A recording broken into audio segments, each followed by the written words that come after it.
Welcome to another episode of Progress, Potential, and Possibilities, discussions with fascinating people designing a better tomorrow for all of us. I'm your host, Ira Pasteur. Welcome, everybody, again to another episode of our show. Today, bringing you another really interesting guest joining us that is involved in creating a better tomorrow and some really interesting technological fronts. So as followers of our show know, we've been doing a lot of shows lately that sit at this interesting intersection of health and information technology, biosciences and IT, ag tech and IT. And a lot of this is focused on how these thought leaders ultimately use these new tools to improve efficiencies, cost, ultimately outcomes for patients, customers, and so forth. Today, we have a really interesting guest sort of joining us from the IT side of things, who's involved in building these interesting software and hardware architectures and their respective support teams for ultimately these novel tools inside one of these life science leaders, and are joined today by Dr. Pierre Fischer, who is a technology leader. He currently serves as product line lead, data storage technologies at the pharmaceutical company Roche, where among his various responsibilities are leading the open source database strategy to help increase productivity, reduce costs, ultimately help various teams at Roche, like those of Anjali Muller, who we had on the show just a couple of weeks ago, and help them to do their magic, whether it's in drug discovery, development, clinical trial selection, and all sorts of other things that are involved in getting the right drugs to the right patients faster. Dr. Fischer has a really interesting background. He got his Ph.D. in experimental particle physics at the Louis Pasteur University in France. He then spent time at CERN and their cooperant program, which allowed graduate students in their respective countries to work for various companies or research organizations. And he also did postdoc work at the Stanford Linear Accelerator Center. He then moved on, spent a decade in software development business at KLA-Tencor, the semi-conductor giant, before moving to Roche in 2013 and spending time in various roles in IT architecture, engineering operations, as well as data lifecycle management and cloud computing. We're honored to have him with us today. A lot of really interesting themes we don't normally get into. Dr. Pierre Fischer, thank you so much for taking the time to come on the show. Thank you for having me. It's great having you. It's a really unique background, Pierre, and I would love to start off. I usually I usually download the dissertation of our guest, and I take a look, and clearly, when I looked at your 1997 work, study of semi-leptonic decay of beta, B and D mesons and measurement of the Kabibo-Kobayashi-Masakawa quark index and the Delphi experiment at the Large Electron Positron Collider. You have this really cool quote again in your dissertation, Doug Adams at the Restaurant at the End of the Universe, talking about understanding the universe. And tell us a little bit about your background. Interesting. I mean, you're making fun of my thesis title, like my wife has been doing for the last 30 years. It is. I mean, it is quite a cryptic title. But I mean, maybe I could start with the interesting thing is what got me into particle physics is a kind of interesting story. I mean, I grew up in a very, very small village in the mountains, in the Vosges Mountains in France, 120 people, and sort of my dad was the school teacher there. So so to me, it was the backyard, and it was kind of the entire forest around the village. So we had tons of opportunities to go and explore, and then at night watch the stars. They had sort of the best views of the sky there. And to me, I got hooked by some comic books that I think were probably part of French propaganda at the time to promote the nuclear power program of France. But it was a fun comic book around nuclear physics and understanding the atom and how you can harness its power. And I was fascinated by that, and that kind of drove me to kind of pursue my studies, and it started my love for physics. And this is how I got into this, and really got into high energy physics, because that kind of was like, you cannot go to smaller,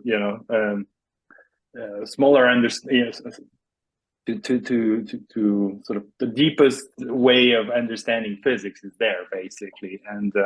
And then the ability to play with the biggest toys on the planet, CERN. I mean, and then at Stanford, this was just fantastic. You're on the leading edge of science, but also in technology, because you have to find solutions that have, never, there was no need for that before that. I mean, if you look at Tim Berners-Lee inventing the World Wide Web, this was because at CERN we needed ways to collaborate and exchange information with scientists all over the world. That was the initial trigger. What you see in sort of distributed computing is something that CERN had to invent as well, because of the massive amounts of data that were coming out of the experiments, and having a distributed way and a sort of hierarchized way of dealing with it was something that had to be invented at CERN also. So in a way, it was always sort of being on the pioneering edge, not just of science, but also technology. So that was really the fun part. And interestingly, for me, like, I think that drove my curiosity for a long time. But then after a postdoc, I'm kind of sitting back and realizing I could satisfy my curiosity for science, physics pretty much on the side, and not necessarily doing it just my job, because I was spending 80 to 90% of my time writing software at that point as a postdoc, and starting to having fun doing that. And being in Silicon Valley in the early 2000s, you just had to walk down the street, and there are 3 or 4 companies wanting to offer you a job at the time. And so the attractiveness of having to play with also some fun technology. And at KLA-Tencor, we're building these electron microscopes used by the semiconductor industry as the eyes of the manufacturing process. We were also driving sort of leading edge technology in electron microscopy to get to the highest resolution, to be able to provide Intel, Samsung, and the likes eyes into their manufacturing process to see is my transistor printing correctly, and what are the defects. And so that led to so really some high-end sort of mechanical, electrical, vacuum engineering, and then software engineering to coordinate all this and to acquire and process images at the highest throughput, because you make money by providing results most quickly, right. In this case. And so to me, that was a sort of a great combination of sort of my physics background, and then putting to good use my skills as a software engineer. And interestingly, I found myself there developing courses in electron microscopy and teaching software engineers about electron microscopy, because that was the most useful thing, because those were smarter engineers, software engineers than I was, but they lacked the actual context of what their software was supposed to do, to be controlling and doing. And so this is where I always found myself in these positions. It's sort of in a bridge between sort of the scientific and the engineering world there. And that was also a lot of fun, especially sort of having the satisfaction that I could help, make these people a lot more productive and a lot more knowledgeable with what they had to deliver. Mm-hmm. Mm-hmm. This is also I got my first forays into outsourcing and creating a software engineering team from scratch, pretty much in India. So yep. and working across the ocean with the team in the US. And so it was also very sort of a big human experience in trying to bridge the two worlds. And then, I mean, in the end, it was an experiment to, oh, not an experiment, but we were looking to capitalize on the low cost of people's salaries in India, but you're trying to do this in a super high context environment. So, and trying to get people who do regular software engineering to build software to control some really high-end piece of technology, that was a whole experiment as well. Took years to actually get there, but this is one of the proud moments in my career. Actually, it was to actually bring that team along and to really find the model that would help people grow into their job there, and to get the benefit of having this outsourced team, but also to not impact the productivity and the delivery of what we were trying to deliver on. And that experience has proven super useful in my job at Roche as well, where we work in a completely global environment with teams scattered across the planet as well. And then the switch to the pharma world, that was kind of an interesting one after many years spent in Silicon Valley. I mean, both my wife and I are from the Basel area, very close to there, and we were longing to be closer to our extended family, and we decided to relocate. And so I took actually a year off when we did this to support my wife, who was the first one who found a job there. And so I took care of our young kids, and it was great time to me to also have a bit of free time. I think a lot of people would kill for having mid-career the ability to take a year off, and then to reflect on what is the next stage, and what new ambitions you have, and or how you want to have fun in your career. So I had that privilege. I'm still very, very thankful to my wife for taking care of the salaries and bringing home the salary, and for me to have that opportunity to do that. And this is how I ended up sort of applying to Roche, into getting into the world of IT infrastructure. And this is an interesting thing, because this is actually basically providing all the basic tools that your software engineers are actually need in order to deploy and run their solutions. And that was a big steep learning curve for me, because in the previous company at KLA-Tencor, we were taking care of this in such a small scale, because it's a much smaller company. And having to do this for a company that has 100,000 plus employees, doing this at scale globally, you have to apply a level of structure and professionalism to it, to do it in an efficient way, especially when you have compliance and regulatory requirements on top of that for IT. And and from there, I think this is where a lot of my sort of focus started shifting on how do you build and operate, large scale solutions with cost effectiveness as one of the drivers for sure, but also providing the fit for purpose capability that your developers or your deployers of applications need in the higher stacks of the IT chain. And this is also where at the same time watching my kids grow up and sort of them asking questions about the planet and its future, and for me as a sort of avid scuba diver, seeing the deterioration of the oceans, I think to me there was sort of an additional sort of awareness and a sort of turning point in a way where I started thinking about, how do I actually, through my job, also have an impact on the sustainability of our planet. And this is, in recent years, that's been something that have been really, trying to embed in the things that we do.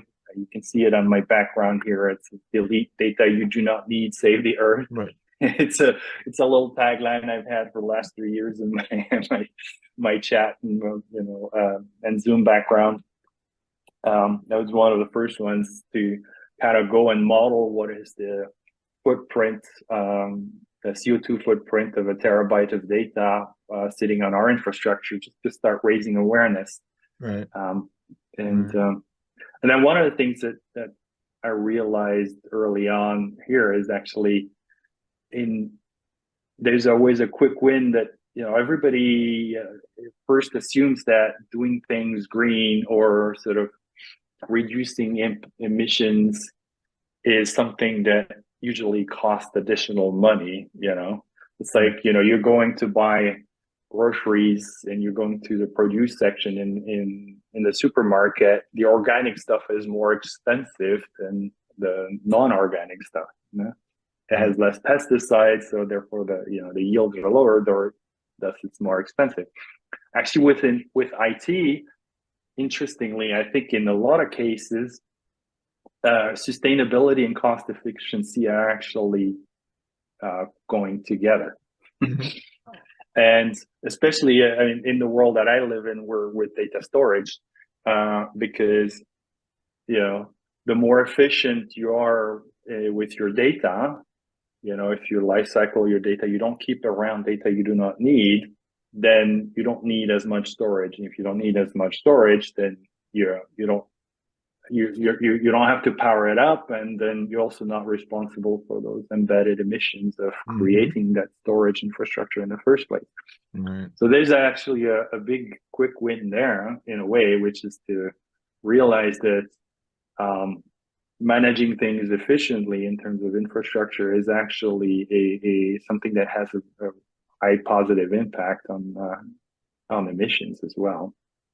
Yeah, it's interesting because when I was talking to Anjali about you originally, she brought up this theme about sustainability in your operation and ultimately what you were just saying in terms of storage. What about some of the other? What are some of the other areas? Because here I am. I have my computer. I'm sitting on it. This is the only computer I know.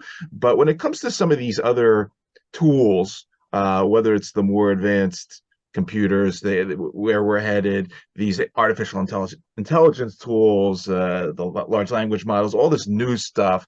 What are some of the areas that we may not be aware of that, hey, this is a problem? Obviously we hear about sort of Bitcoin mining and all that. That's a big problem, but that's not part of Roche's business.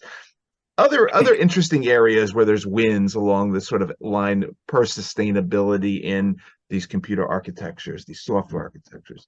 Yeah. The large language model one is an interesting one because there are some estimates around, I think I was reading that recently, that just to train one large language model is a huge CO2 impact, because you need to mobilize a large amounts of graphical processing unit and GPUs. And those are very energy hungry. And it's the orders of kilotons of CO2 emissions just to train one model. And then, once it's trained on a daily basis, I think it was one article, I wouldn't be able to quote, don't quote me on this, but I think I remember reading it was like 24 tons of CO2 equivalent on a daily basis for the usage of ChatGPT-3. With that probably scales with the number of users too. Huh? Sure. So, but that gives you, just a quick idea there. And anything that requires these high-end computing resources is definitely going to be responsible for a lot of emissions. And I think therefore the question is, like, everybody's jumping on to train and have their own brand of large language models. Yep. And to me, the question is, like, yeah, you should ask yourself whether that's a wise thing to do, compared to looking at one that already exists and reusing that, because the training is highly impactful. Yeah. Now, mind you, if you look at the large public cloud hyperscalers, Google, Amazon, and Azure, they have all of these resources on hand already sitting idle. So what we call the embedded emissions from having built this, it's already been spent. So the damage is already done in a way, right. To some extent. And but it's still, just the power to the computing power is huge to run them. So that's, obviously that's one area, and I know that, you on a daily basis have to think about, whether you build something in-house at Roche, whether we'll keep going back to Anjali's business here of, we use AI we want to discover this new drug, we want to pick the right patients and all that stuff. On the other hand, companies like Roche, as we continue to develop in this precision medicine era of storing the every piece of information about the genome and our transcriptome and the proteome and all this imaging stuff, there's so much more out there that is going to be part of, like, one of the things we talked about a little bit was the digital twin concept, that there's going to be this thing sitting there one day and it's got a lot of damn information in it on me, and then multiply that by a few billion people. Say a few words about that side of things as well. Obviously, you got the processing needs for all the AI and that stuff, but you got some really serious storage needs coming up in the coming years. At a group like Roche. Yeah, and for almost 3 years, I was in charge of the whole storage for the scientific research groups at Roche. And one interesting thing is, you see the data footprint, it doubles pretty much every 16 to 24 months. And actually, Roche is no different than many companies, actually, not just in life science. If you talk to Gartner, they'll tell you the same thing. So it's an explosion of data, and you have to look at different strategies to kind of make it sustainable. Financially, and then sustainably as well. From a sustainable point of view as well. And there are different things. My previous role was called data lifecycle management, and I think that's a big part of the solution, which is that in the past you just select one type of storage, which was the highest performance storage, which you use when your data is active and you're actively working on it. And so you need to read it at the highest throughput possible. And but that you realize that with the research sort of cycles, is that data will be used intensely for a short period of time at the very beginning when it's acquired or created, and then after that, mostly it'll sit there and not being touched, because people are process their results and they're looking at secondary data or tertiary data, and then sometimes they'll come back because some improvements have been done in the analysis pipeline, and then they'll rerun everything, but that might be a year from now or 2 years from now. And then there's data that you keep around for 15, 20 years because you have requirements to keep that around for potential audits, or as evidence of what has been done. And so with that you realize this, you need the active storage only for a short period of time. And this is where we implemented a tiering strategy where you actually move around your data to colder storage.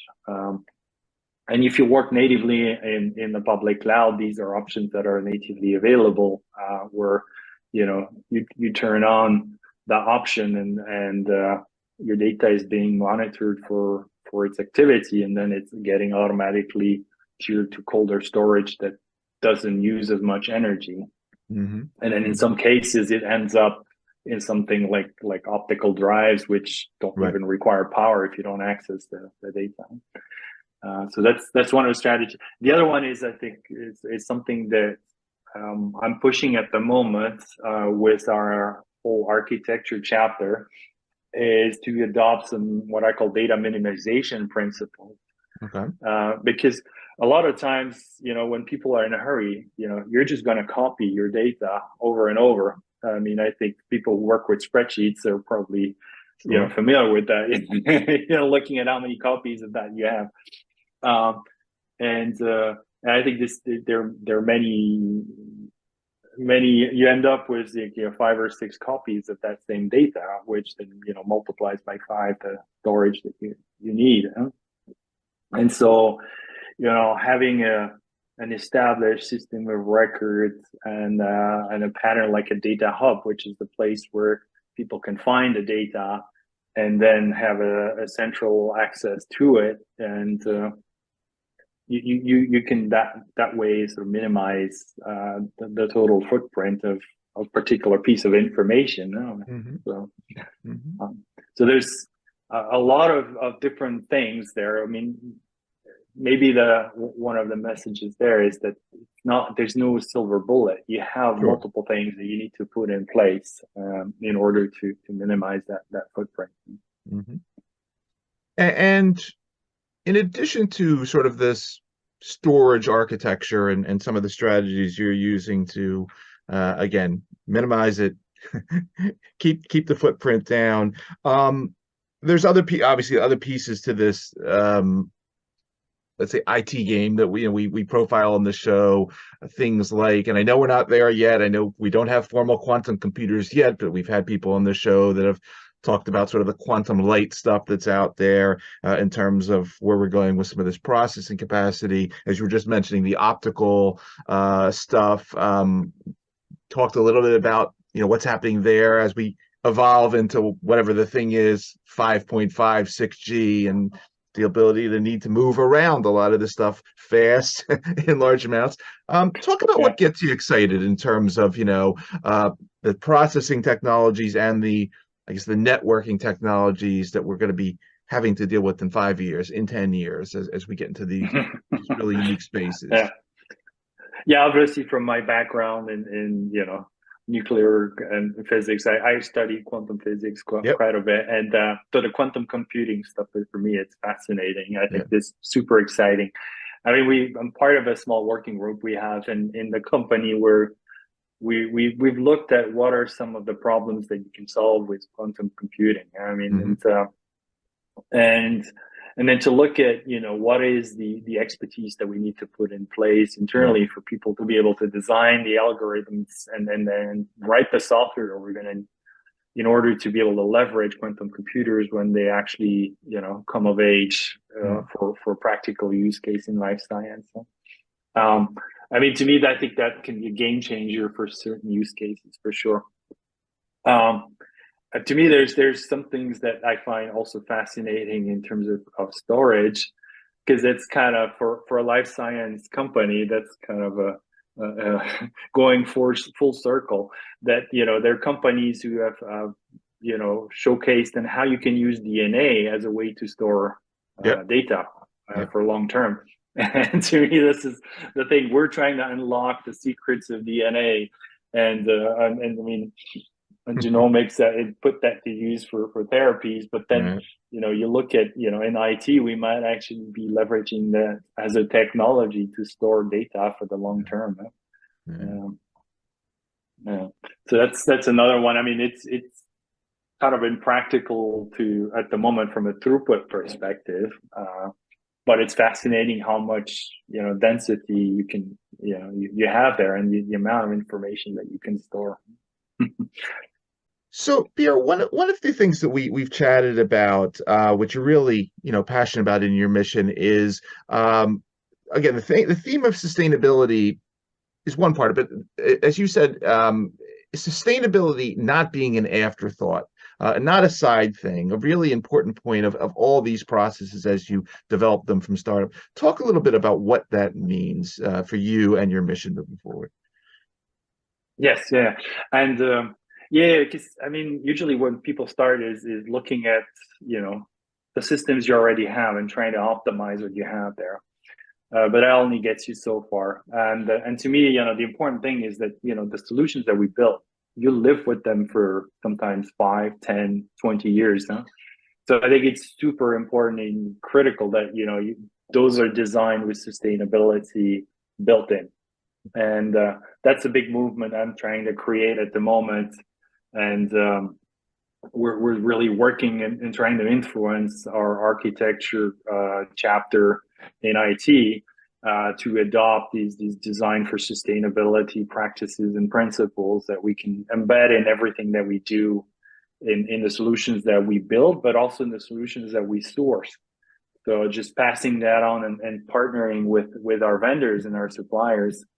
And one interesting thing here is that, interestingly, there are a lot of people who are thinking about these topics as well in different parts of the organization. And there was a little bit of a grassroots movement is what started this. And one of the things that we did do is kind of start by creating a little bit of a forum where at least we can connect and Right. and exchange ideas. And then, with Anjali that you've met, also we got a great support as well because she's also very energized, and also Sure. she also wants us to build that in and because she feels that that's very important.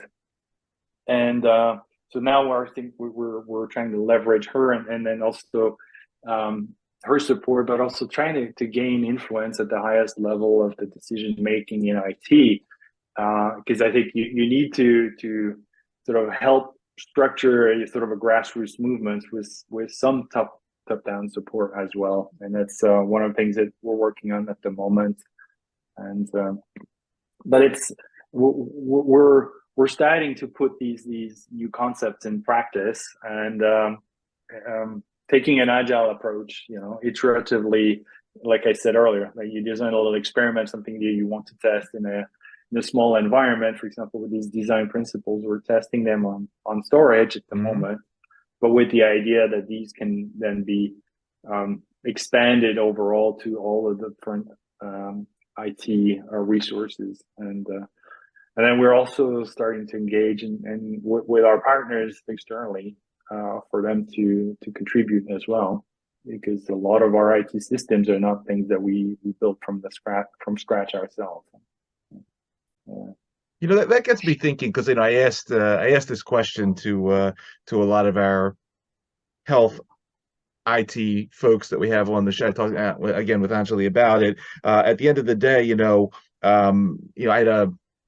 I had a friend that worked in the venture capital space a couple of years ago. They were telling me, at the time there was, I forget how many hundreds of companies that were trying to sell something to big pharma companies that had something to do with AI and drug development. I mean, obviously, as you were just pointing out, whether it's hey, I got a DNA computer here, or I got a pre-quantum computer here, you got to evaluate this stuff and you got to stay up to speed with it because you're not. Well, maybe you are building it. You want to build it all internally at Roche, or maybe you want X, Y, and Z startups to help you. Talk a little bit about how you stay ahead of the curve with some of this stuff, because clearly, just like Anjali has those technologies knock on the door, you obviously have a lot of small startups that come to your shop and say, "Hey, I got the next tool for you." How do you triage all that stuff? Yeah, I mean, the first thing I think is we are fortunate to work for a company that has been successful because of the amount of it invests in research and fundamental research. Huh? Yeah. So there's a really sort of a culture of experimentation, of being open to new ideas and finding new solutions now to the problems that we haven't been able to solve just yet. So I think so that's the first thing, is that there's already sort of a culture and environment that is conducive to experimentation. No? Yeah. And so one of the things that, you know, like you pointed out, I mean, there are hundreds of companies that are always, you know, knocking at the door, pitching their new ideas, and but then when you look at it this way, you know, most of the time, then when you end up with a solution in search of a problem, and what I found, you know, for me was more successful is actually to first, you know, really cross-functionally come together within the company to understand what are the problems that really don't have a good solution today. I mean, the example here with quantum computing is it started out with like, what are the problems that are computational problems that are almost impossible to solve today in life science? Like one of them is like protein folding, for example, huh?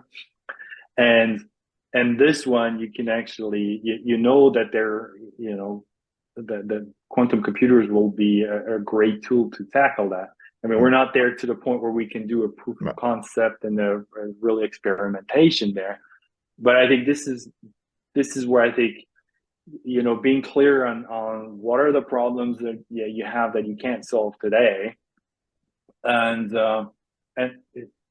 then also just to not just stay within ourselves. I think it's a super important part is to reach out and be connected with other peers in the industry and to exchange and then I mean, and to evaluate whatever is coming, you know, all these startups. I mean, when they come knocking on the door, this, you know, sometimes they actually point problems that you don't even realize you had. So, but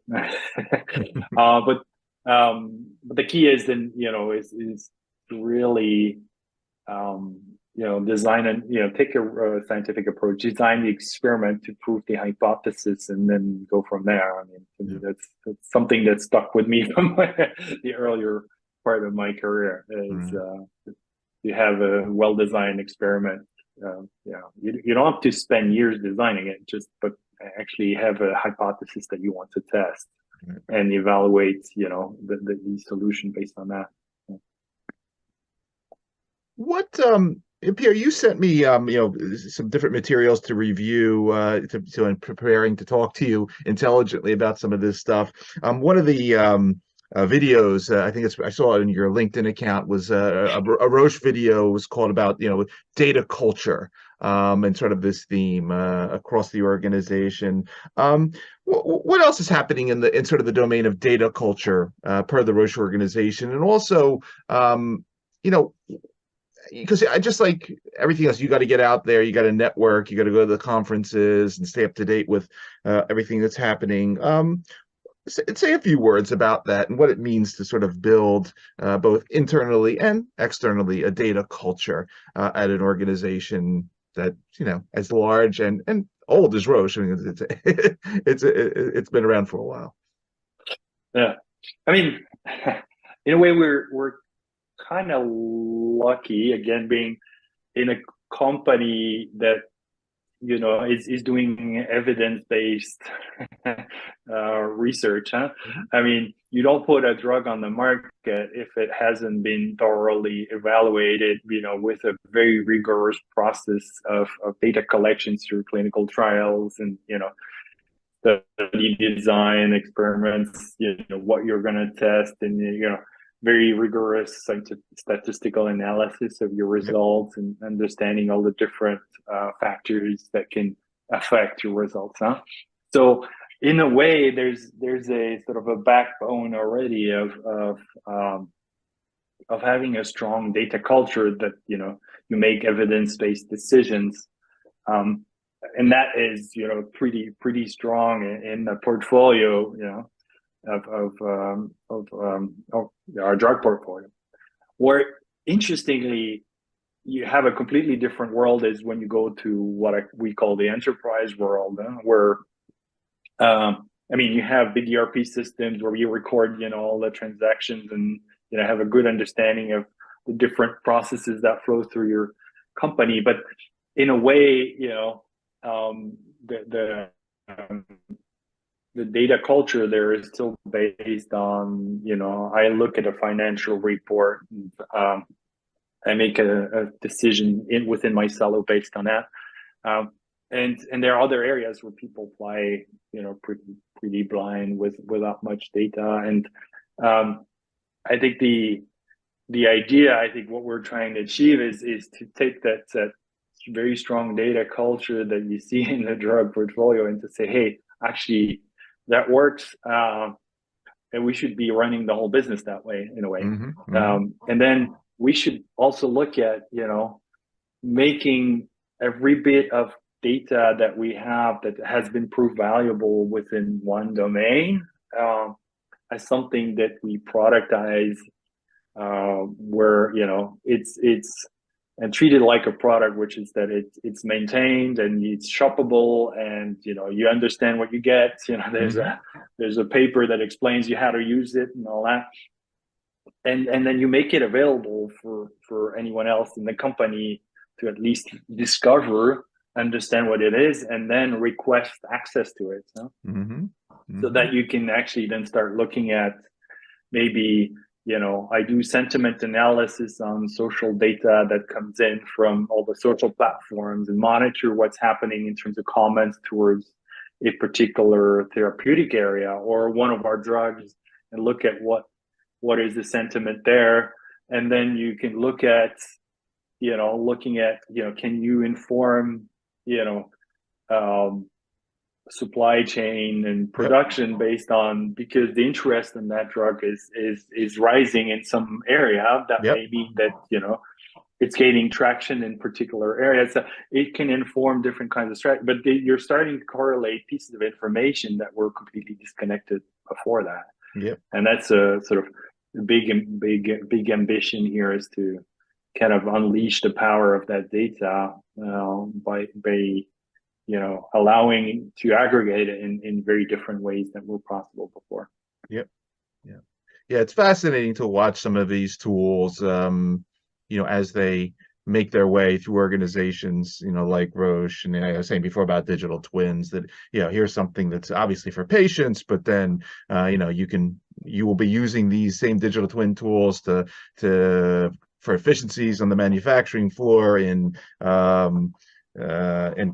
country X, and stratify patients in country Y. And there's just so many really interesting applications as you get through this amazing phase of digitization across what is in essence started as a life sciences company, and it's becoming this really interesting hybrid that you're mentioning.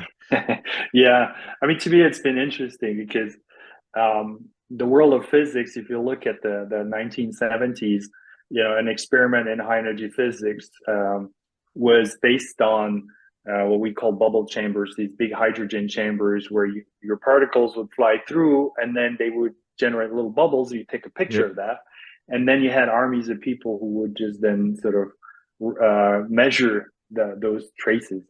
And there was a big breakthrough in digitalization when George Charpak, who got a Nobel Prize for it, invented multi-proportional wire chambers, basically, where you have your particle goes through gas, and there's a mesh of wires there, and the gas ionizes, the electrical current is measured by the wires, and then you can kind of triangulate where the particle came in, and you get digital signals to reconstruct the trajectory of a particle. And suddenly then you can put computers to work there. Right. And that happened in the 1970s.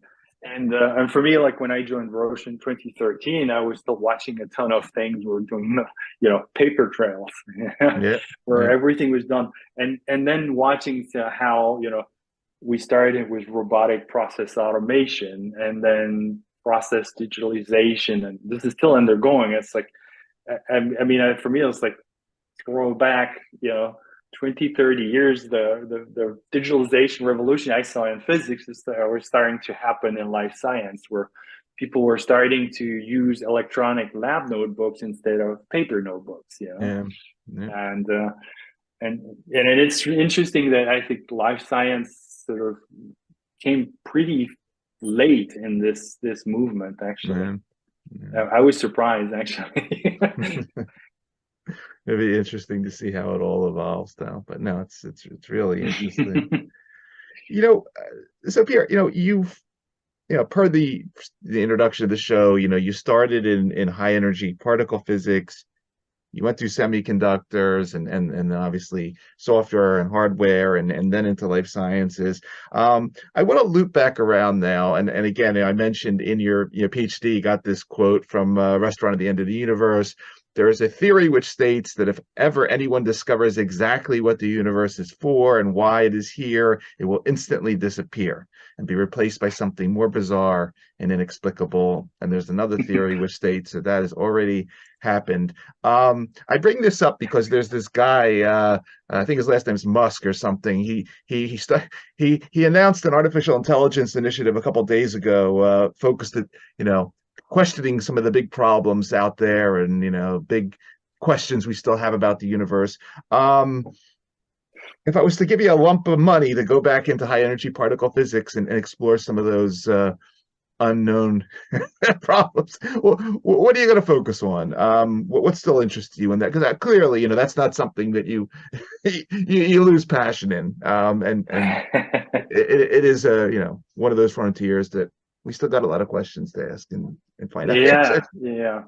I mean, I think to me, interestingly, because when you look at what's happened in the sort of 25 years since I left the field, is that any new discoveries, like oscillations of neutrinos, the Higgs boson, yep.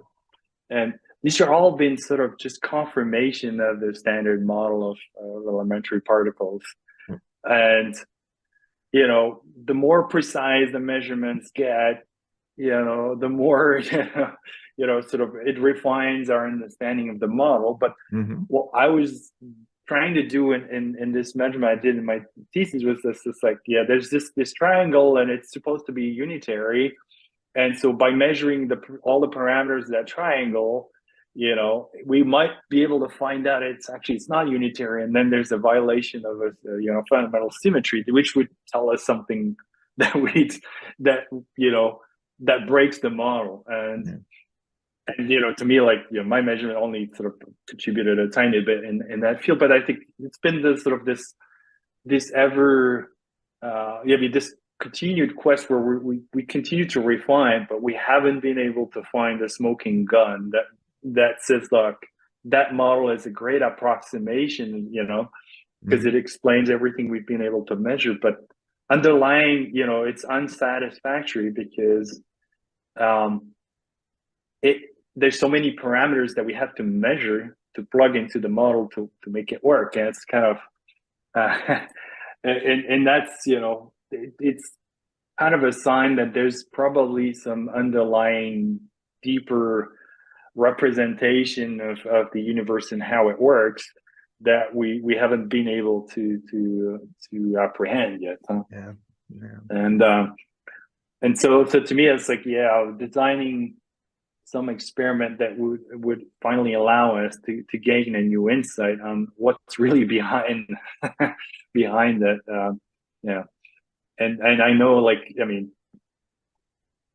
that would definitely be one thing that would be exciting. But and the other one, which is the big thing at the moment, I mean, I think the confirmation of gravitational waves and back in, I think it was in 2017, and then just a recent announcement that there's actually sort of a cosmic background of gravitational wave that was confirmed. And to me, there's that deep question whether gravitation is something that really obeys sort of the similar structure. It may not be the right word, but let's use that structure that the other forces are following, which you can quantize that, quantization. Quantization. That, quantum, nobody has figured out a way to prove whether you can quantize them, do graviton exist or yes or no. I mean, that to me, that's a fascinating question as well. Yeah. Well, it is, whether we're talking about, quantization of gravity or what consciousness is or any of these major questions. I mean, I'm glad we're, there's folks out there like yourselves that still think about them, and as these tools evolve, and continue to get better and faster and more sustainable, that we'll have answers, and we'll get closer and closer to answers, to these problems, and solve a lot of things that plague our. Any final messages while I have you? Clearly you have such a diverse skill set there. It's exciting to hear what you're doing, what you've been doing. Anything hot coming up that we should know about for either your group or anything else you're involved in, please? Yeah, I mean, anything hot. Nothing comes to mind, but conferences, talks you're going to be giving, any interesting travel? No, but I have to say, I'm shifting my focus at the moment to figure out how to help, people who are starting in their careers to find their passion. Good. I mean, it's also really the fact my kids are, 12 and 14, and, sort of they're asking themselves these questions. And to me, I'm trying to, get them excited about, and in awe of the world around them. But also for me, like, it's always been super important to help bring opportunities to people who are starting in their career. I got my break, through, a chance encounter with people who decided to bet on me and sort of give me opportunities. And to me, I want to sort of provide a way to give back as well, and provide others with these opportunities. Because I mean, for me, I'm the little kid I was mentioning from, growing up in this village in the mountains, and who would have thought that, 20 years after that, I would find myself, in Silicon Valley working, and I think, to me, like, I wish that opportunity on anyone, whether they seize it or not, that's for them then. But I think because I think, the answer to those questions we were just discussing earlier, I think my brain's too old now to figure it out. I think I'd rather put my money on sort of bright kids somewhere, anywhere on the planet, because, Yeah, I'm in the same boat as you. I have three. They're a few years older, but nonetheless, whatever they, it's sort of like a little side thing I do for this show. I mean, this show is obviously to spread the word about great thinkers and innovators, but at the same time, it's for me to say, hey, if one of my kids asks about data sustainability, I'd say, hey, go watch this episode of Pierre Fischer, and you'll get some idea of sort of where things are going. So I applaud you for that. Obviously, you're still capable of thinking about these big problems. At the same time, the ability to mentor, the ability to send a positive message to that next generation of STEM thought leaders is so important. And I think that's another great part of what you've done, and show the diversity of what's possible, how one can start in high energy particle physics and then work on the big problems of disease and unmet medical needs. I think it's just a great story, and I appreciate you taking the time to come talk about it, and what you've been up to, and sending a positive message out. Again, for everybody that is going to be listening to this particular episode of our show across the various podcast networks, or watching on the YouTube channel, again, you've been listening to Dr. Pierre Fischer, technology leader, product line lead, data storage technologies at Roche. Pierre, I want to thank you again for taking the time out of your schedule to come talk for a little while about this wide-ranging set of topics. Obviously, thank you for everything you're up to, and as we like to say on our show, thanks for helping to create and inspire a better tomorrow via what you do. It's a really interesting story. Well, thank you, and thank you for the opportunity. That was fun. Absolutely. Great having you.